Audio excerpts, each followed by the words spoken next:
비판하지 말라. 로마서 14장 1절에서 12절. 로마 교회는 다양성을 가진 교회였다. 유대인과 이방인이 함께 있었으며 율법을 붙드는 자들과 복음을 붙드는 자들이 있었으며 예루살렘에서 온 자들과 로마에 거주한 자들이 함께 있었으며 믿음이 강한 자와 약한 자가 있었다. 바울은 영적 예배고 삶의 예배를 권면하였고 성령의 은사를 말하여 교회 공동체를 강조하였고 사랑의 삶과 정부의 권세에 굴복하는 삶과 그리스도인의 성화에 대하여 말하였다. 이제는 믿음이 강한 자가 믿음이 약한 자를 비판하지 말고 받아주라고 부탁하고 있다. 믿음이 강한 자는 우상의 제물을 먹는 것에 대하여 매이지 않으나 믿음이 연약한 자는 그것에 매여 우상의 제물을 먹지 아니하고 채소만 먹었다. 믿음이 강한 자는 레위기 11장에서 말하는 부정한 짐승을 먹는 것에 대하여 자유하나 믿음이 약한 자는 그것을 까다롭게 따지며 지켰다. 믿음이 강한 자는 특정한 날을 귀하게 여기는 것이 아니라 모든 날을 귀하게 여긴다. 믿음이 약한 자는 특정한 날에 매여 그 날을 준수하지 않는 자를 비판한다. 이러한 문제는 로마 교회 안에 있었다. 바울은 이에 대한 해결책을 다음과 같이 제시하고 있다. 믿음이 강한 자나 약한 자나 모두 하나님께 속한 자들임을 강조한다. 그들의 주인은 사람이 아니라 하나님이시다. 그러므로 서로를 귀하게 여기며 존중할 필요가 있다. 그들의 삶을 하나님께서 지켜보시고 심판하신다. 모든 사람들이 하나님의 심판대 앞에 서게 될 것이다. 마지막 날에 모든 사람은 주 앞에서 자기 일을 직구하게 될 것이다. 그리스도인들 간에 서로에 대한 평가는 하나님께 맡기는 태도가 필요하다.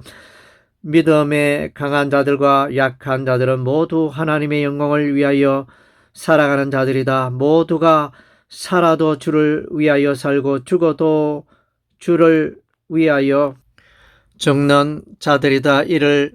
이들 모두를 위하여 그리스도께서 십자가에 피 흘리시고 죽었다가 다시 살아나셨다. 그들은 그리스도의 피로 값주고 산바가 된 존귀한 하나님의 백성들이다. 그러므로 믿음이 강한 자가 약한 자를 혹은 믿음이 약한 자가 강한 자를 비난하거나 업신여기지 말아야 한다.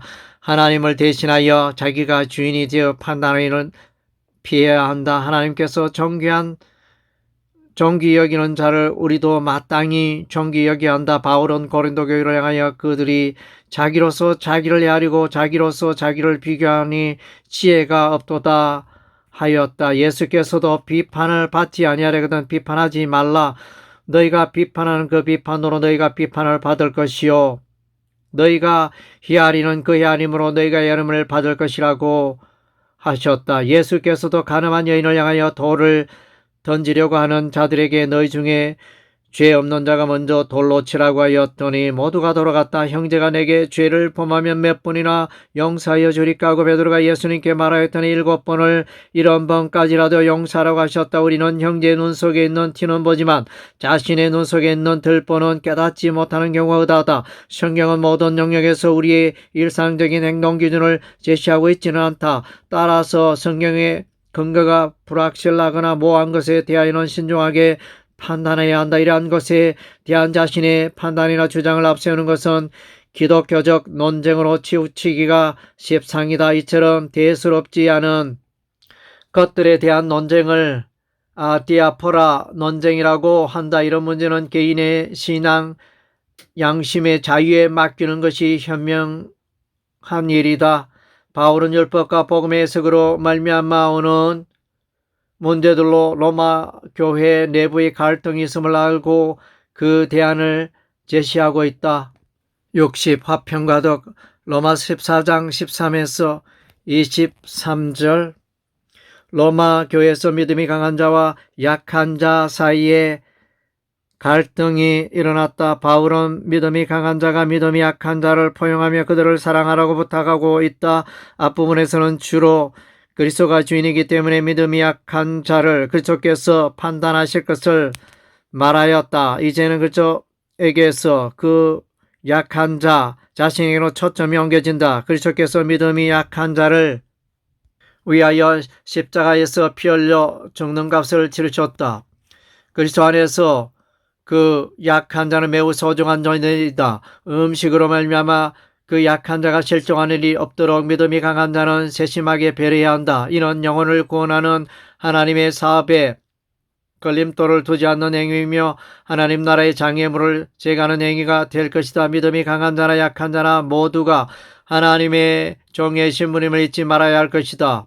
그리스도의 종은 하나님 마음에 합한 자이며 사람에게도 인정을 받는 자이다. 바울은 만물이 다 깨끗하다고 선언한다. 또한 하나님 나라는 먹는 것과 마시는 것이 아니라 오직 성령 안에 있는 의와 평강과 희락이라고 하였다. 주변적인 사소한 일에 집착하여 본질적인 중요한 일을 무너지게 하는 것은 하나님의 죄가 아니다. 한편 바울은 음식을 먹는 일에 대하여 자유를 선포하고 있다. 음식 먹는 일을 부정한 일로 여기는 그 사람 행위는 불행하다. 음식 먹는 일에 매이지 아니하는 자는 행복한 자이다. 그러나 음식에 대하여는 자기의 확신을 가지고 생활하는 것이 죄다. 서로에 대하여 정죄하는 것은 소모적인 교회의 분쟁이 될 것이다. 교회는 언제나 한 영혼이 천하보다 귀하다는 예수님의 말씀을 기억해야 할 것이다. 예수님께서 소중하게 보시는 그 영혼을 망가지게 하는 일은 예수님의 마음을 아프게 하는 것이다. 믿음이 강한 자의 확신이 교회를 분열시키고 교회 연합을 무너지게 하는 행위는 중지되어야 한다. 13절에서 동일한 헬라어 동사 크리노를 가지고 한 번은 비판하다로 한 번은 주의하다로 번역하고 있다. 이를 모두 판단하다는 의미로 번역해도 무방할 것이다. 15절에서 내 형제가 근심하게 되면을 내 형제가 고통을 받게 되면 으로 번역하는 것도 좋을 것이다. 헬라어 동사 레페오는 고통을 가하다 의미를 내포하고 있다. 18절에서 그리스도를 섬기는 자를 그리스도의 종으로 표현해도 좋을 것이다. 19절에서 서로 덕을 세우는 일은 하나님의 집을 세우는 일로 번역함이 타당하다. 명사 오이코도메는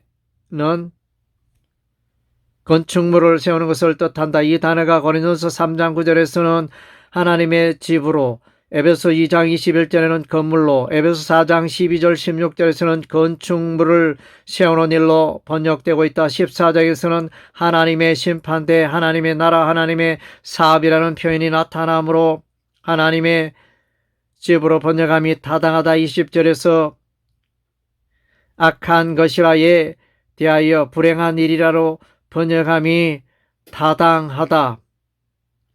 여기에 사용된 형용사 카코스는 악한 뜻도 있지만 불행한 뜻도 가지고 있다. 또한 22절의 복이 또다 표현과 짝을 이루기 위하여 불행이라는 표현이 필요하다. 22절과 23절의 믿음에 대하여 확신으로 번역함이 좋을 듯하다. 23절에 죄에 대하여 실패 혹은 실수로 번역함이 타당하다. 이러보건대 로마서 14장은 성곽의 구도로 돌아가기보다는 행복과 불행의 구도로 몰아가는 것이 독자들의 본문 이해를 돕는 일이 될 것입니다.